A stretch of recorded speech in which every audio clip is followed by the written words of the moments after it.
కావాలంటే రెండు చేతులు ఎత్తండి దయచేసి.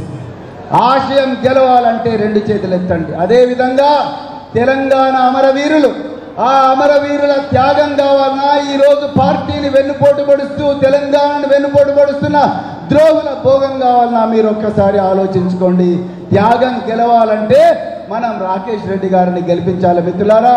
ఇది మామూలు యుద్ధం కాదు, ఇది చాలా ముఖ్యమైన యుద్ధం, మన భవిష్యత్తు నిర్ణయించబోయే యుద్ధం. అందుకొరకు మీరందరూ పట్టభద్రులుగా ఒకటికి 2 సార్లు ఆలోచించి మీరందరూ కూడా మరి రాకేష్ రెడ్డి గారికి ఓటేయాలని చెప్పి కోరుకుంటూ, చివరిగా ఒక మాట, డాక్టర్ జో క్రాస్టిక్ అనే ఒక సైకాలజిస్ట్ ఏం చెప్పిండయా అంటే, ఎవరైతే ఏ పార్టీ కార్యకర్తలైతే ఓటర్ దగ్గరికి 9 సార్లు వెళ్ళి ఏ అభ్యర్థికి ఓటేయాలి, ఎందుకు ఓటేయాలి, ఆ అభ్యర్థికి ఓటేస్తే మన జీవితాల్లో ఎలాంటి మార్పు వస్తుందని 9 సార్లు ఏ పార్టీ అయితే చెప్తుందో ఆ పార్టీ భారీ మెజారిటీతో గెలుస్తుంది అని చెప్పి డాక్టర్ జో క్రాస్టిక్ గారు చెప్పారు.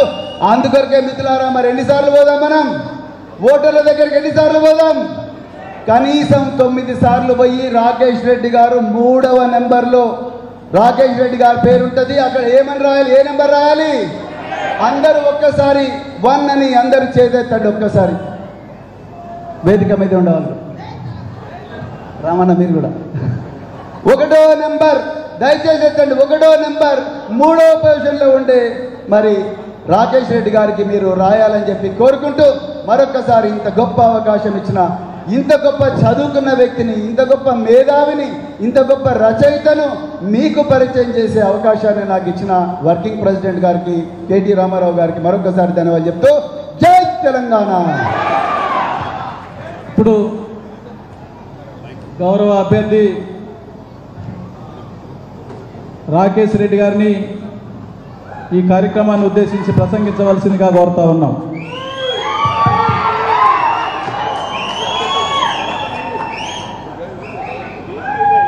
కొత్తగూడెం నియోజకవర్గ పట్టభద్రుల సభకు అధ్యక్షత వహిస్తున్నటువంటి పెద్దలు వనమా వెంకటేశ్వర్ గారు, మాజీ శాసనసభ్యులు,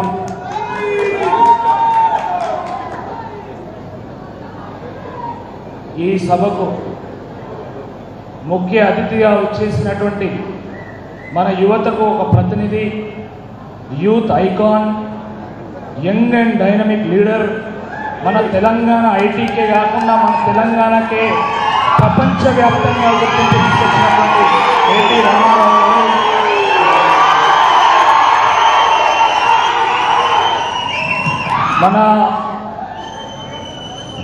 మన రాజ్యసభ సభ్యులు పెద్దలు రవిచంద్ర గారు, మన ఐపీఎస్ అధికారి, అక్షర జ్ఞానంతో అజ్ఞానాన్ని తొలగించవచ్చు, విద్యతోని పేదరికాన్ని నిర్మూలించవచ్చు అని అక్షర సత్యంగా నిరూపించినటువంటి మన పెద్దలు డాక్టర్ ఆర్ఎస్ ప్రవీణ్ కుమార్ గారు, మాజీ శాసనసభ్యులు, కొత్తగూడెం జిల్లా బీఆర్ఎస్ పార్టీ అధ్యక్షులు సోదరులు రేగా కాంతారావు గారు, మాజీ శాసనసభ్యులు తాటి వెంకటేశ్వర్ గారు, మాజీ శాసనసభ్యులు మేచ నాగేశ్వర్ గారు, నాతో పాటు చాలా కాలం పాటు ఈ కొత్తగూడెంలో బీజేపీలో పనిచేసినటువంటి భూక్య హరిప్రసాద్ గారు, వేదిక మీద ఉన్నటువంటి వనమా వెంకటేశ్వర ముందు వారు పెద్దలు కాబట్టి వారే ఫస్ట్ ప్రస్తావించారు. వేదిక మీద ఉన్నటువంటి కొత్తగూడెం జిల్లా, కొత్తగూడెం నియోజకవర్గ నాయకులకు, జిల్లా పరిషత్ సభ్యులకు, మండల పరిషత్ సభ్యులకు, ఎంపీపీలకు, సర్పంచులకు, ఎంపీటీసీలకు, ప్రజాప్రతినిధులకు, వేదిక ముందున్నటువంటి గులాబీ సైనికులకు, మరీ ముఖ్యంగా ఈ కార్యక్రమానికి కేంద్ర బిందువులైనటువంటి మా కొత్తగూడెం నలుమూలల నుండి, ఇటు పాల్వంచ, ఇటు కొత్తగూడెం టౌన్ నుండే కాకుండా మండలాల నుండి వచ్చేసినటువంటి గ్రాడ్యుయేట్ సోదర సోదరీమణులకు, పత్రికా విలేకరులకు అందరికీ పేరు పేరున నమస్కారం. మిత్రులారా, కొత్తగూడెం ఎప్పుడు కూడా బగబగ మండుతూ ఉంటుంది. ఎండాకాలంలోనే కాదు, ఎప్పుడు కూడా మండుతూనే ఉంటుంది. ఎందుకంటే ఇదే పాల్వంచలో KTPSలో జరిగినటువంటి తిరుగుబాటు మొత్తం యావత్ తెలంగాణను కదిలించింది, తెలంగాణ ఉద్యమాన్ని గుర్తించింది, తెలంగాణ ఉద్యమానికి ఒక కారణమైంది.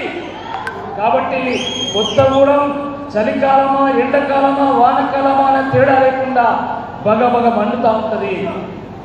ఇక్కడ పుట్టినటువంటి ప్రతి వ్యక్తి DNAలో ఆ తిరుగుబాటు ఉంటుంది, ఆ తెగింపు ఉంటుంది, ఆ త్యాగం ఉంటుంది. అటువంటి ఈ కొత్తగూడెం జిల్లా, ఈ కొత్తగూడెం నియోజకవర్గము ఈ నెల 27వ తారీఖు జరగబోయేటువంటి ఈ పట్టభద్రుల నియోజకవర్గ ఉప ఎన్నికల్లో ఒక చారిత్రాత్మకమైనటువంటి ఒక తీర్పుని ఇవ్వాల్సినటువంటి అవసరం ఉంది.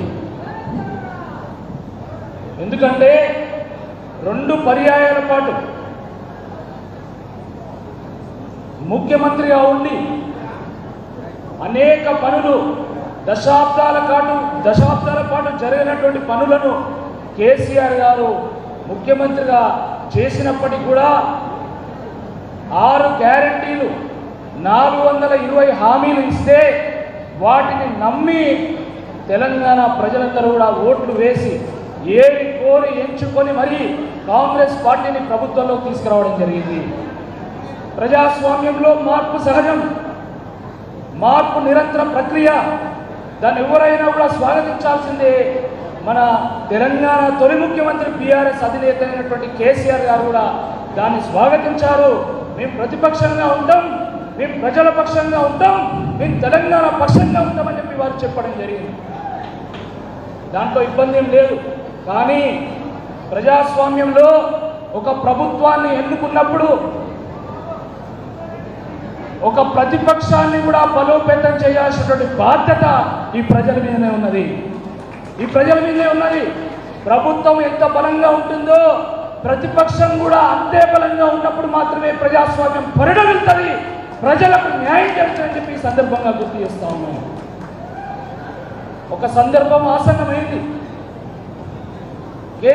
కాంగ్రెస్ ప్రభుత్వము ఈ యువతకు నిరుద్యోగ భృతి ఇస్తామన్నారు, 4,000 రూపాయలు ఇచ్చారా?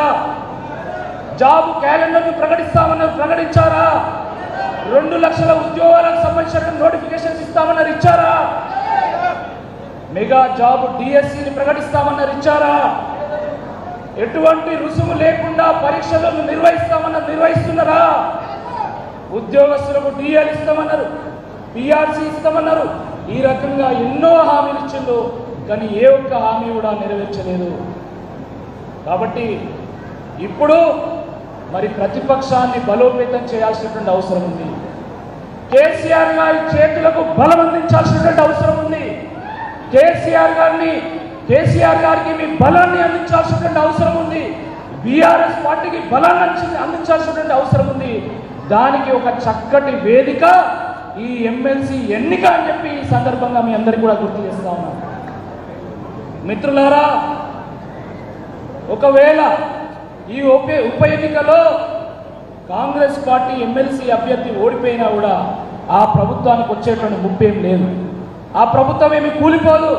కానీ బీఆర్ఎస్ ఎమ్మెల్సీ అభ్యర్థిగా నన్ను గెలిపిస్తే తప్పకుండా ఈ విద్యావంతుల పక్షాన, గ్రాడ్యుయేట్ల పక్షాన, నిరుద్యోగుల పక్షాన, తెలంగాణ ప్రజల పక్షాన, తెలంగాణ సంపన్న వర్గాల పక్షాన, బీఆర్ఎస్ పక్షాన తప్పకుండా గలమెత్తి గొంతెత్తి గర్జించి ఈ ప్రభుత్వం రక్షితమని చెప్పి సందర్భంగా గుర్తు చేస్తాను. కాబట్టి ఎవరు ప్రశ్నిస్తారో ఒక్కసారి ఆలోచించాల్సిందిగా కోరుతున్నాను. ఈరోజు కాంగ్రెస్ పార్టీ ఎమ్మెల్సీ అభ్యర్థి గెలిస్తే ఆయన ప్రశ్నించగలుగుతాడా? ఆయన మీ నిరుద్యోగ వృత్తి గురించి అడగలుగుతాడా? జాబ్ క్యాలెండర్ గురించి అడగలుగుతాడా? DA గురించి అడగలుగుతాడా? PRC గురించి అడగలుగుతాడా? ఒక్కసారి ఆలోచించాల్సిందిగా ఈ సందర్భంగా నేను కోరుతున్నాను. ఆయన అడగలేడు, అడిగి ఒక్కరోజు కూడా కాంగ్రెస్ పార్టీలో ఉండలేడు. కానీ బీఆర్ఎస్ అభ్యర్థిగా నన్ను గెలిపిస్తే తప్పకుండా ప్రజల కోసం ఎంతవరకైనా కొట్టడానికి సిద్ధంగా ఉంటాం, మా పార్టీ కూడా సిద్ధంగా ఉంటుందని చెప్పి ఈ సందర్భంగా గుర్తు చేస్తున్నాను. మిత్రులారా, నేను ఒక రైతు బిడ్డను, ఒక వ్యవసాయ నేపథ్యం ఉన్నటువంటి కుటుంబం నుంచి వచ్చినటువంటి వాడిని, కష్టం అంటే ఏందో తెలిసినటువంటి వాడిని, మీలో ఒక్కరిని.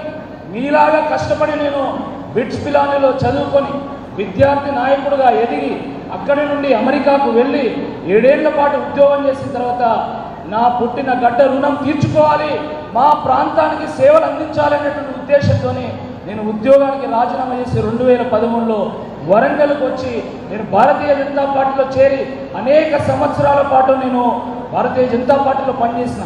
ఆనాడు భారతీయ జనతా పార్టీలో అయినా నేడు బీఆర్ఎస్లో అయినా కూడా ఎప్పుడు కూడా ప్రజా సమస్యల మీద స్పందిస్తూ వచ్చిన, ప్రజలతో మమేకమైన, ప్రజా సమస్యల మీద పోరాటం చేసిన, ప్రభుత్వం యొక్క దృష్టిని ఆకర్షించేటువంటి ప్రయత్నం చేసిన, అవసరం ఉన్నప్పుడు ఆసరా అవసరం ఉన్నప్పుడు ప్రజలకు అండగా నిలిచిన, ఆ పోరాటంలో ఉన్నటువంటి నిజాయితీని గమనించి మరి ఇంత పెద్ద నియోజకవర్గం 34 శాసనసభ నియోజకవర్గాల పరిధిలో ఉన్నటువంటి 3 రాష్ట్రాల సరిహద్దులను పంచుకుంటున్నటువంటి ఈ పట్టభద్రుల నియోజకవర్గంలో నువ్వు వెళ్ళు గ్రాడ్యుయేట్ల యొక్క ప్రతినిధిగా ఎన్నికల్లో పోటీ చేయమని ఆశీర్వదించి నన్ను పంపినటువంటి కేసీఆర్ గారికి, కేటీఆర్ గారికి, ఈ బీఆర్ఎస్ నాయకులందరూ కూడా నేను పేరు పేరున ధన్యవాదాలు తెలియజేస్తా ఉన్నాను.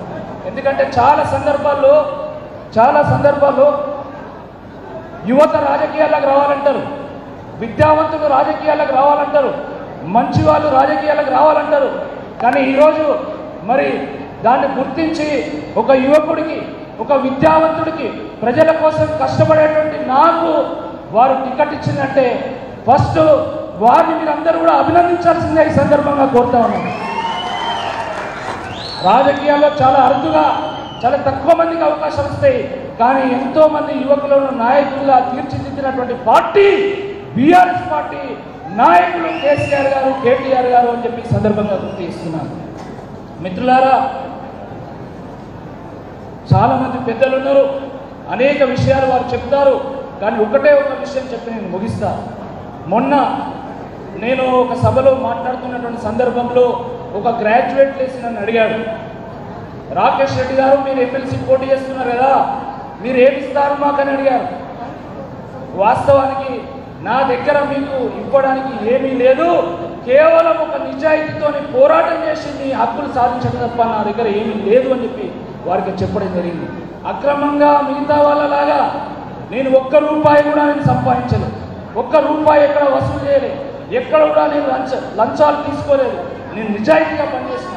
కానీ ఒక్క విషయం మాత్రం నేను చెప్పదలుచుకున్నా, రేపు మీరందరూ కూడా ఆశీర్వదించి ఓట్లు వేసి నన్ను ఎమ్మెల్సీగా గెలిపిస్తే ఒక్క రూపాయి కూడా జీతం తీసుకోకుండా నాకు వచ్చినటువంటి మొత్తం గౌరవ వేతనాన్ని, ప్రతి సింగిల్ రూపీని కూడా విద్యార్థుల కోసం, నిరుద్యోగ యువత కోసం విద్యార్థి నిరుద్యోగ సంక్షేమ నిధిని ఏర్పాటు చేసి ఆ పేద విద్యార్థుల కోసం, ఆ నిరుద్యోగ యువత కోసం, వాళ్ళ బుక్స్ కొనుక్కోవడం కోసం, వాళ్ళ కోచింగ్ సెంటర్లో ఫీజులు కట్టడం కోసం వినియోగిస్తా అని చెప్పి తెలియజేస్తూ, మరి కొత్తగూడెం ప్రజలు ఆశీర్వదిస్తే రేపు ఎమ్మెల్సీగా గెలిస్తే తప్పకుండా ఈ కొత్తగూడెంలో ఉన్నటువంటి లైబ్రరీలను అభివృద్ధి పరచడానికి, అదేవిధంగా మా పెద్దలు వనమా వెంకటేశ్వర్లు గారికి, వారికి తోడుండడానికి, ఈ మీ కొత్తగూడెం నియోజకవర్గాన్ని డెవలప్ చేయడానికి నా వంతుగా ఎంతో కొంత సహకారం, తప్పకుండా నాకు వచ్చేటువంటి ఫండ్ కూడా ఇక్కడ కొంత ఖర్చు పెట్టి నా వంతుగా కొత్తగూడెం అభివృద్ధికి ఎంతో కొంత పాటుపడతా అని చెప్పి తెలియజేస్తూ, ఇంత పెద్ద ఎత్తున అందరూ చాలా వరకు 90% గ్రాడ్యుయేట్స్ ఉన్నారు.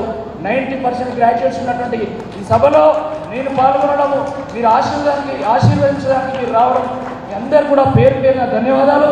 మరి పెద్దలు హేమీలందరూ కూడా ఈ యొక్క కార్యక్రమంలో పాల్గొని నా కొరకు, నా ప్రచారం కొరకు వచ్చినందుకు వారికి కూడా ధన్యవాదాలు తెలియజేస్తూ, జై తెలంగాణ, కేసీఆర్ గారి నాయకత్వం, కేటీఆర్ గారి నాయకత్వం, జై తెలంగాణ.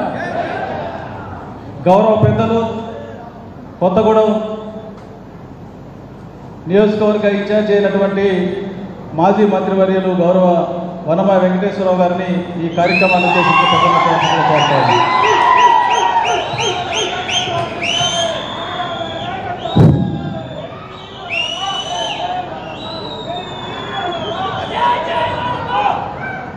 జై తెలంగాణ, జై కేసీఆర్, జై కేటీఆర్.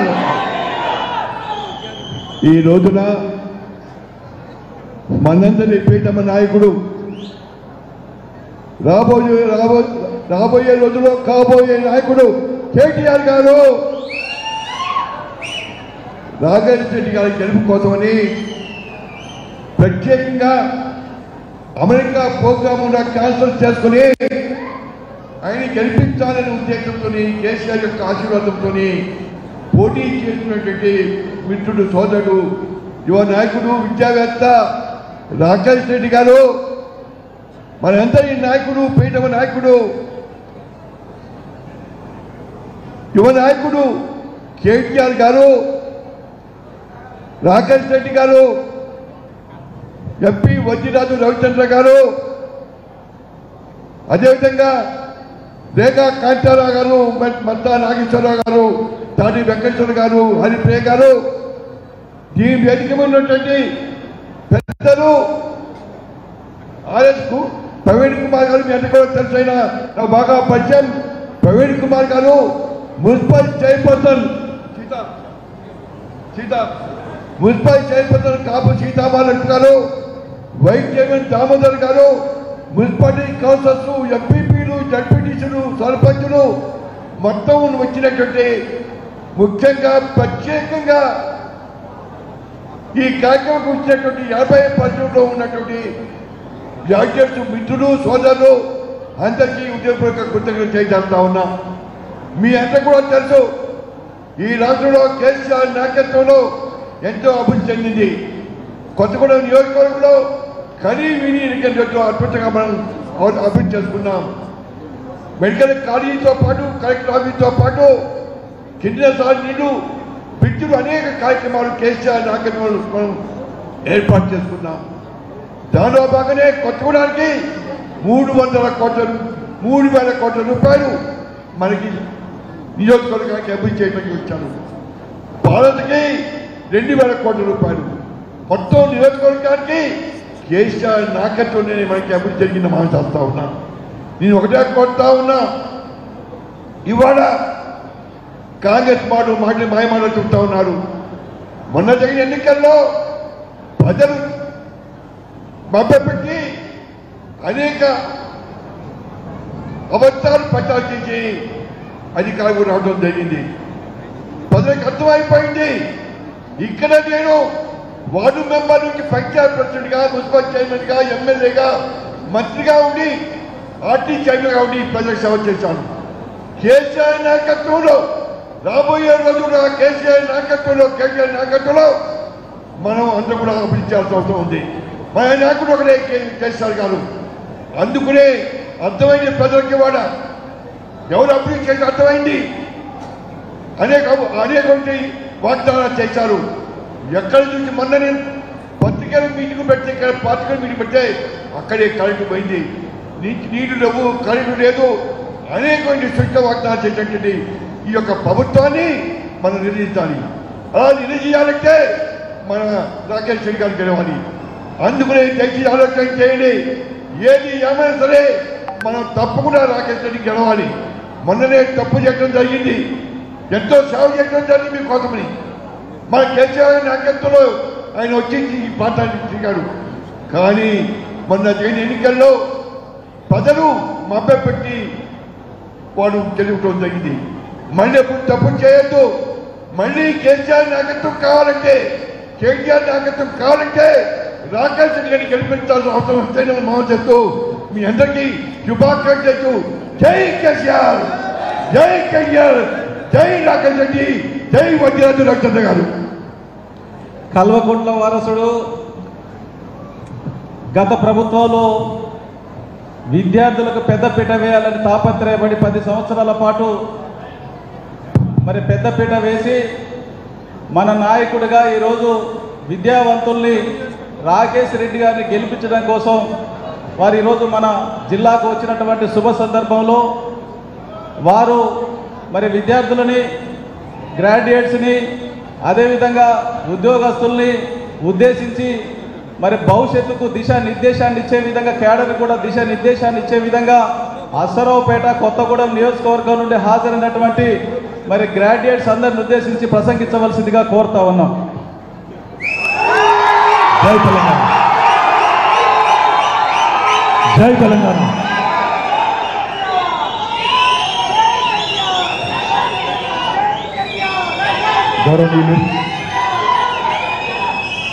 గౌరవనీయులు పెద్దలు, మీరు ఎంతగానో అభిమానించే కొత్తగూడెం వినబట్లేదా? వినబడట్లేదు.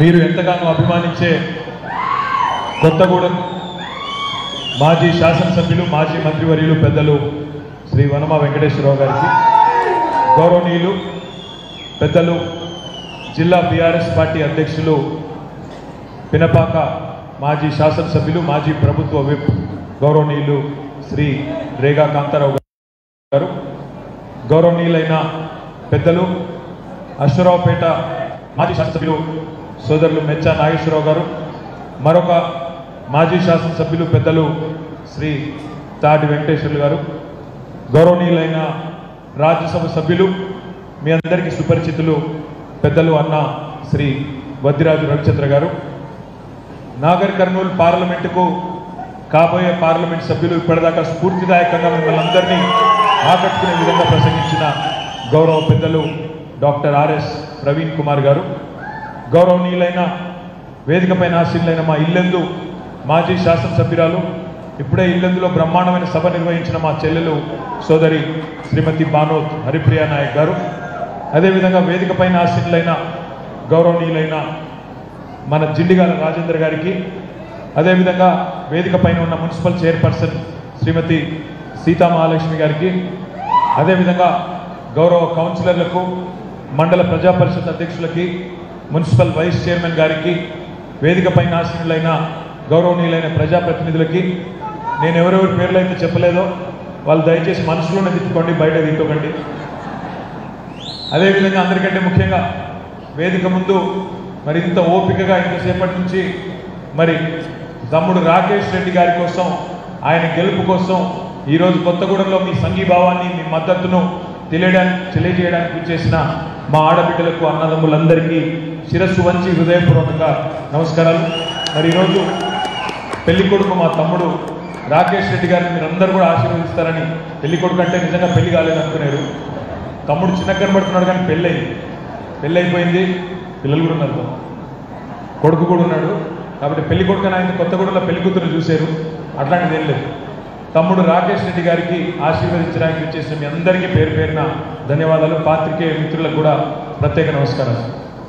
పెద్దలు వనమా వెంకటేశ్వరరావు గారు, ఆర్ఎస్ ప్రవీణ్ గారు, కాంతారావు గారు చాలా విషయాలు చెప్పారు. నేను క్లుప్తంగానే, ఎందుకంటే ఒకవైపు వర్షం పడేటట్టుంది, క్లుప్తంగానే ఒక 5-10 నిమిషాల్లో నేను చెప్పాలనుకున్న 2-3 విషయాలు కూడా మీకు చెప్పి ముగించే ప్రయత్నం చేస్తాను. సరిగ్గా 6 నెలల కిందట ఇదే కొత్తగూడెంలో ఆనాడు పెద్దలు కేసీఆర్ గారు వచ్చారు, తర్వాత వనమ గారు పిలిస్తే నేను కూడా వచ్చి ఆ రోజు మీ అందరికీ ఒక విజ్ఞప్తి చేసినాం. ఏమన్నామంటే, కాంగ్రెస్ పార్టీ అరిచేతిలో వైకుంఠం చూపెడుతుంది, మోసం చేసే ప్రయత్నం చేస్తోంది, దయచేసి నమ్మి మోసపోకండి, మోసపోతే గోసపడతాం, దయచేసి గుర్తుపెట్టుకోండి అని పదే కొత్తగూడెంలో చెప్పడం జరిగింది. కానీ మార్పు కావాలనుకున్నారు, కొత్తదనం కావాలనుకున్నారు. 2 పర్యాయాలు 2 సార్లు టీఆర్ఎస్కి అవకాశం ఇచ్చినాం కదా, ఈసారి వేరే వాళ్ళకి అవకాశం ఇద్దాం, మరి వాళ్ళు కూడా హామీలు ఇస్తున్నారు కదా, నెరవేరుస్తారేమో చూద్దాం అనే ఉద్దేశంతో కాంగ్రెస్ పార్టీ మిత్రపక్ష పార్టీకి కొత్తగూడెంలో మీరు అవకాశం ఇచ్చారు. మరి 6 నెలల్లో జరిగింది ఏంటో ఒక్కసారి అవలోకనం చేసుకోవాలి, ఒక్కసారి దయచేసి ఆలోచించాలని చెప్పి నేను మిత్రులందరికీ నేను విజ్ఞప్తి చేస్తా ఉన్నాను. తమ్ముడు రాకేష్ రెడ్డి గారు ఒక మంచి మాట చెప్పారు. ప్రజాస్వామ్యం పరిడవిల్లాలి అంటే, వర్ధిల్లాలి అంటే విప్లవాల గడ్డ కొత్తగూడెంలో మీరందరూ ఒక మాట తప్పకుండా ఆలోచన చేయాలి. ప్రజాస్వామ్యం బలోపేతం కావాలి అంటే అధికార పక్షంతో పాటు ప్రతిపక్షం కూడా బలంగా ఉంటేనే, అధికార పక్షాన్ని చెక్ పెట్టే విధంగా, అధికార పక్షం అడ్డగోలుగా వ్యవహారం చేస్తే దాన్ని ప్రశ్నించే విధంగా ప్రతిపక్షం కూడా ఉంటేనే తప్పకుండా ప్రజాస్వామ్యం అనేది వర్ధిల్లుతుందనే మాట తమ్ముడు చెప్పాడు.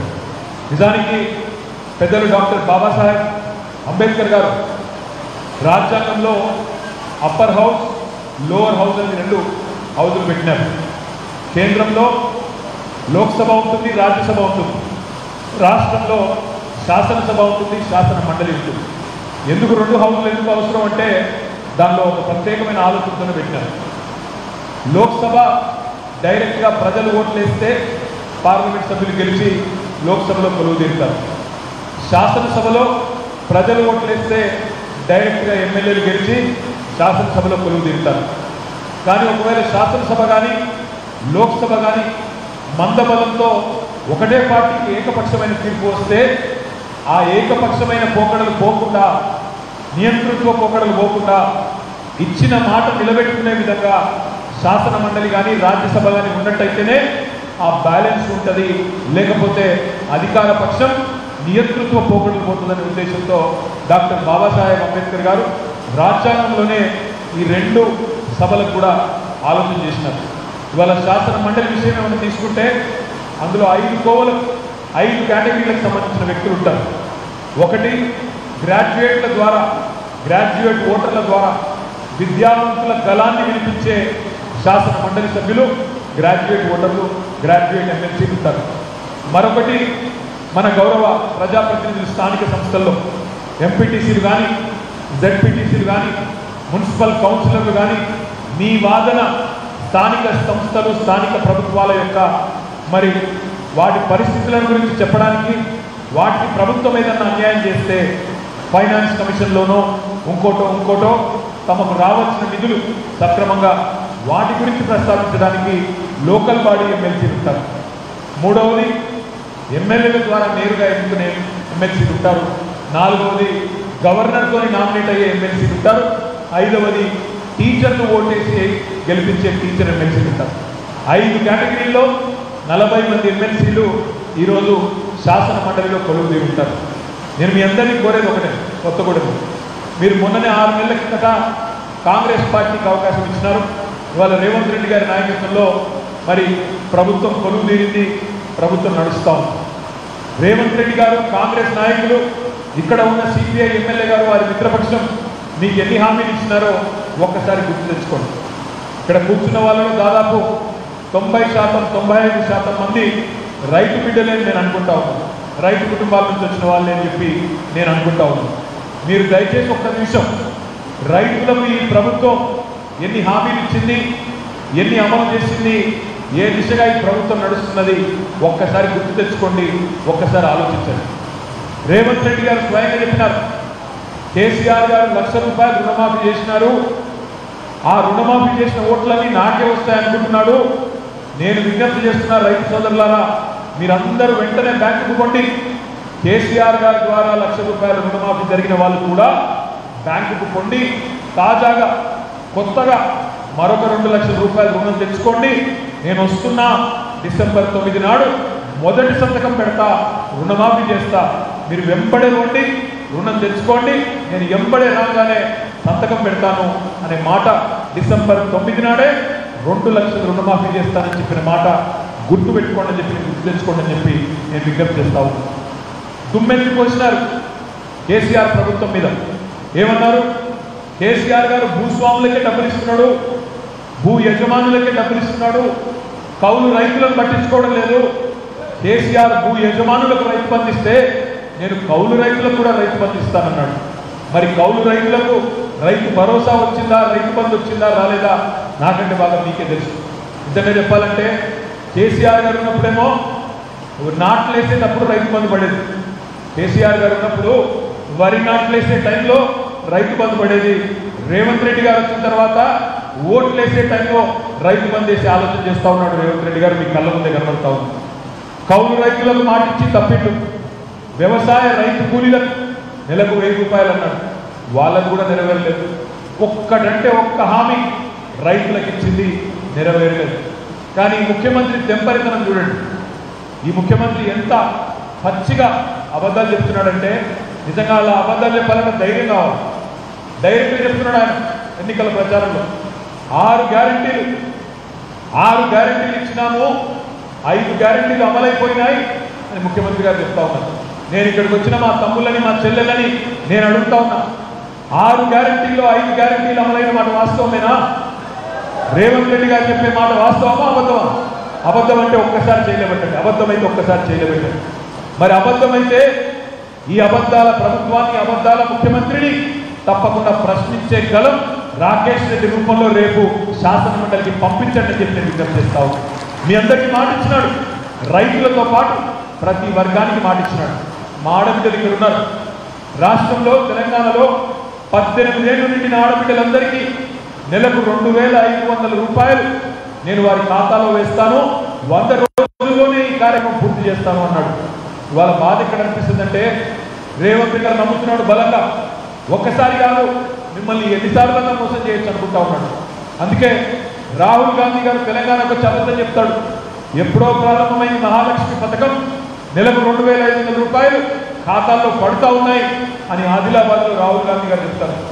ఉత్తరప్రదేశ్లో శ్రీమతి ప్రియాంక గాంధీ గారు ఆమె చెప్తున్నది, తెలంగాణలో మా ప్రభుత్వం నెలకు 2,500 రూపాయలు మహిళల ఖాతాల్లో జమ చేస్తున్నది అని పచ్చి అబద్ధాలు వాళ్ళ పార్లమెంట్ ఎన్నికల సభల్లో డైరెక్ట్గా రాహుల్ గాంధీ ప్రియాంక గాంధీ నేరుగా చెప్తా ఉన్నారంటే ఎంత తెప్పనితనం, ఎంత ధైర్యం, ఎంత మోసం దయచేసి ఆలోచించమని చెప్పి నేను కోరుతా ఉన్నాను. మరి ఇవాళ కొత్తగూడెంలో తెలంగాణ రాష్ట్రంలో ఏ ఒక్క మహిళ ఖాతాలోనన్నా 2,500 పడ్డాయా? ఎక్కడా పడలేదు. పెద్ద మనుషులకు చెప్పినారు ముసలోళ్ళకి, కేసీఆర్ ఇంట్లో ఒక్కరికే ఇస్తున్నాడు, నెలకు 2,000 రూపాయలే ఇస్తున్నాడు. కాంగ్రెస్ ప్రభుత్వం వస్తే నెలకు 4,000 వస్తుంది. కేసీఆర్ ముసలవ్వకో ముసలయ్యకో ఇద్దరిలో ఒక్కరికే ఇస్తున్నాడు. కాంగ్రెస్ ప్రభుత్వం వస్తే ఇంట్లో ఇద్దరికి పెన్షన్ ఇస్తామనే మాట రేవంత్ రెడ్డి గారు స్వయంగా చెప్తున్నారు. ఒక్కరికన్నా కనీసం 100 రోజుల్లో ఇస్తామన్నారు. ఒక్కరికన్నా 4,000 పెంచుతాం, రాలేదు. రాకపోగా జనవరి నెలలో ఇవ్వాల్సిన 2,000 రూపాయలు కూడా ఎగ్గొట్టిండు రేవంత్ రెడ్డి. మరి ఇట్లాంటి మోసకారులు 6 గ్యారెంటీల్లో 5 అమలైపోయినాయి అని అదరగొట్టే ఉపన్యాసాలు, మోసపూరిత మాటలు మాట్లాడుతుంటే విద్యావంతులు, గ్రాడ్యుయేట్లు మీరు ఉదాసీనంగా ఉంటే, నిర్లిప్తంగా ఉంటే మళ్ళీ ఆ పార్టీకే ఓటేస్తే మోసానికి ఓటేసినట్టు అవుతుంది, మోసానికి ఊతమిచ్చినట్టు అవుతుంది. మోసకారుని మళ్ళీ గెలిపిస్తే వాళ్ళు అదే వైఖరి మళ్ళీ కొనసాగించే ప్రమాదం ఉంటుంది. దయచేసి ఆలోచించాలని చెప్పి నేను కోరుతా ఉన్నాను. ఇంకొక మాట నేను అడుగుతా ఉన్నాను, మీరు కళ్ళలోనైనా అనుకున్నారా ఒక్క మెడికల్ కాలేజీ లేని ఉమ్మడి ఖమ్మం జిల్లాలో, ఒక్క medical college, government medical college లేని ఉమ్మడి ఖమ్మం జిల్లాలో 2 మెడికల్ కాలేజీలు వస్తాయని, అందులో ఒకటి మన కొత్తగూడెంకి వస్తుందని ఎప్పుడన్నా కళలను అనుకున్నారా? దయచేసి ఆలోచించమని నేను కోరుతా ఉన్నాను.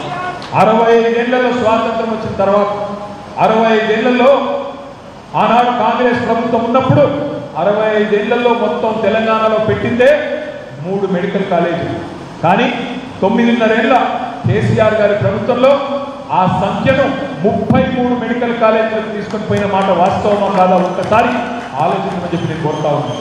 3 మెడికల్ కాలేజీలు ఎక్కడ, 33 మెడికల్ కాలేజీలు ఎక్కడ? 33 మెడికల్ కాలేజీలతో పాటు 33 నర్సింగ్ కళాశాలలు, 33 టీచింగ్ హాస్పిటల్స్ ఇవన్నీ కూడా జరిగినాయి. భద్రాద్రి కొత్తగూడెం అనే పేరిట, ఆ భద్రాద్రి సీతారామ స్వామి గారి పేరు మీద ఈరోజు కొత్తగూడెంని జిల్లా కేంద్రం చేసి మీకు ఖమ్మం పోయే అవసరం లేకుండా కొత్తగూడెంలోనే కలెక్టరు, ఎస్పీ, జిల్లా అధికారులందరినీ కూర్చోబెట్టిన ఘనత కేసీఆర్ ప్రభుత్వంగా కాదా? ఒక్కసారి ఆలోచించమని నేను కోరుతా ఉన్నాను. అధికార వికేంద్రీకరణ ఒకవైపు, పరిపాలన ఫలితాలు మీ ముందుకు 9.5 ఏళ్లలో తీసుకొచ్చింది కేసీఆర్ ప్రభుత్వం. మరి మీరు అనొచ్చు, అన్నా మీరు ఇన్ని పనులు చేస్తే ఎందుకు మరి ప్రజలు మిమ్మల్ని 3వసారి గెలిపించలేదు అని మీరు అడగవచ్చు. తప్పకుండా అందులో ఆశ్చర్యమేమీ లేదు. ఎప్పుడో ఒకప్పుడు ఎవరినైనా అధికారం ఎవరికి శాశ్వతం కాదు, ఎవరి అబ్బసొత్తు కూడా కాదు. ఎప్పుడో ఒకప్పుడు అందరూ దిగవలసిందే. కానీ మనం గుర్తుపెట్టుకోవాల్సింది ఒకటే, 10 ఏళ్ళు కాకపోతే 15 ఏళ్ళకైనా దిగక తప్పదు. కానీ ఇవాళ ఇక్కడ వచ్చిన ప్రభుత్వం ఏదైతే ఉందో అది మరి మోసంతో వచ్చిన ప్రభుత్వం, మోసపూరితమైన హామీలు ఇచ్చి ప్రజలను మభ్యపెట్టి మోసం చేసి వచ్చిన ప్రభుత్వం అనే మాట నేను గుర్తు చేస్తా ఉన్నాను. మిత్రులారా, ఒక విషయం గుర్తుపెట్టుకోండి, ఎవరి చేతిలోనన్నా మనం మోసపోతే, మొదటిసారి మోసం జరిగితే మోసం చేసిన వాడికి తప్పవుతుంది. మొదటిసారి మోసం జరిగితే మోసం చేసిన వాడికి తప్పవుతుంది. కానీ మళ్ళీ అదే వ్యక్తి చేతిలో 2వసారి కూడా మోసపోతే ఈసారి తప్పు మనదవుతుంది. గుర్తుపెట్టుకోండి. రేవంత్ రెడ్డి గారు చెప్పారు, డిసెంబర్ 9 రుణమాఫీ అన్నాడు, 100 రోజుల్లో 6 గ్యారెంటీలు అమలన్నాడు. ఇప్పుడు ఊసర వెళ్ళి రంగులు మార్చినట్టు రేవంత్ రెడ్డి తేదీలు మారుస్తున్నాడు. డిసెంబర్ 9 కాదు, ఇప్పుడు ఆగస్టు 15 అంటున్నాడు. ఎందుకంటే ఇప్పుడు ఎలక్షన్లు పార్లమెంట్ ఎన్నిక ఉంది, గ్రాడ్యుయేట్ ఎమ్మెల్సీ ఎన్నిక ఉంది. ఈ ఎన్నికల్లో గెలవాలి కాబట్టి 15th ఆగస్ట్ అంటున్నాడు. రేపు ఈ ఎన్నిక అయిపోయిన తర్వాత ఏమంటాడు? నేను చెప్పలేదు కదా, సంవత్సరం చెప్పలేదు కదా, 2024 అనలేదు, 25 అనలేదు, 26 అనలేదు, నేను ఆగస్టు 15th అన్నాను, 2030 ఆగస్టు 15th చేస్తా అని చెప్పి తప్పిస్తాడు. అందుకే దయచేసి నేను మిమ్మల్ని అడిగేది, రేపు మీ తరఫున నిలబడాలంటే, మీ తరఫున మాట్లాడాలంటే, మీ తరఫున గలమెత్తాలి, కొట్లాడాలంటే రాకేష్ రెడ్డి లాంటి విద్యావంతుడికి అవకాశం ఇవ్వండి. తమ్ముడు రాకేష్ రెడ్డి గారి గురించి ఇప్పుడే ఆర్ఎస్ ప్రవీణ్ కుమార్ గారు వివరంగా చెప్పారు. మీలో ఒకడు, ఒక సామాన్యమైన కుటుంబం నుంచి వచ్చినవాడు, ఒక రైతు బిడ్డ, వంగా పహాడ్ అనే గ్రామం, వర్ధనపేట నియోజకవర్గం, వరంగల్ పక్కనే ఉండే ఒక గ్రామం వంగా పహాడ్. రైతు కుటుంబంలో పుట్టి బాగా చదువుకొని స్టేట్ లెవెల్లో ర్యాంక్ సంపాదించి అక్కడి నుంచి బ్రహ్మాండంగా బిట్స్ పిలానీలో మార్కుల ద్వారానే సీట్ వస్తుంది. బిట్స్ పిలానీలో ఆ మార్కుల ద్వారా సీటు సంపాదించి అక్కడ ఇంజనీరింగ్ పూర్తి చేసి మాస్టర్ చేసి గోల్డ్ మెడల్ సాధించి అక్కడి నుంచి అమెరికా పోయి 7 ఏళ్ళు అమెరికాలో లక్షల రూపాయలు సంపాదించే ఉద్యోగం, బ్రహ్మాండంగా నిక్షేపం లాంటి ఉద్యోగం చేసుకుంటూ ఉన్నాడు. కావాలంటే జీవితాంతం అక్కడే ఉండొచ్చు. అక్కడ లక్షల మంది మన పిల్లలు ఉన్నారు. వాళ్ళలాగా రాకేష్ కూడా అక్కడే పిల్ల పాపతో మన గురించి ఆలోచించకుండా, తెలంగాణ గురించి ఆలోచించకుండా అక్కడే హ్యాపీగా ఉండొచ్చు. కానీ అది వదులుకొని ఇక్కడికి వచ్చి యువకులు రాజకీయాల్లో రావాలి, ప్రజల తరఫున నిలబడాలి అనే ఒక సదాశయంతో, మంచి ఉద్దేశంతో గత 10 ఏళ్లుగా ఆనాడు మన ప్రభుత్వం ఉన్నప్పుడు ప్రతిపక్షంలో ఉండి అప్పటి ప్రభుత్వంగా ఉన్న మనల్ని ప్రశ్నించిండు, అడుగడుగున నిరసన చేసిండు. ఇవాళ మళ్ళీ బీఆర్ఎస్ ప్రతిపక్షంలోకి వస్తే అవకాశం ఉంది. కావాలంటే తను కూడా పెద్ద నాయకుల్లాగా తను కూడా పోయి అధికార పార్టీలో చేరొచ్చు. కానీ లేదు, నేను ప్రతిపక్షంలోనే ఉంటా, ప్రజల పక్షమే ఉంటా, ప్రభుత్వం మీద కొట్లాడతా అని చెప్పి అలా మన దగ్గర ఉండి కేసీఆర్ గారి ఆశీర్వాదంతో, మీ అందరి ఆశీర్వాదం కోసం మీ ముందుకు వచ్చింది. నేను మిమ్మల్ని అందరినీ ప్రార్థించేది ఒకటే, కొత్తగూడెం అంటే సింగరేణి కేంద్ర కార్యాలయం ఉండే మరి నగరం, పట్టణం కొత్తగూడెం. సింగరేణి విషయంలో కేసీఆర్ గారి నాయకత్వంలో చాలా పనులు చేసే ప్రయత్నం చేసినాం. అయినప్పటికీ ఇంకా కూడా ప్రమాదం పొంచి ఉంది. పొరపాటున మళ్ళీ మనం కాంగ్రెస్ పార్టీకి అవకాశం ఇస్తే, ఇప్పటికే వాళ్ళు తలుపులు తెరిచినారు. అదాని గారు ఆల్రెడీ వచ్చేసినారు తెలంగాణకు. రేవంత్ రెడ్డి గారు స్వయంగా చెప్తున్నారు, రాహుల్ గాంధీ ఏం చెప్పినా అదాని మంచోడని చెప్పి రేవంత్ రెడ్డి గారికి కితాబిస్తా ఉన్నాడు. మీరు గుర్తుపెట్టుకోండి దయచేసి మిత్రులారా, రేపటి రోజున బీజేపీ కాంగ్రెస్ తప్పకుండా సింగరేణిని కూడా అదానీ పరం చేసే ప్రయత్నం, ప్రైవేటు పరం చేసే ప్రయత్నం కూడా ముమ్మాటికి చేస్తారు. అట్లాంటి సందర్భాల్లో అడ్డుకోవాలంటే మీరు మాకు శక్తినివ్వండి.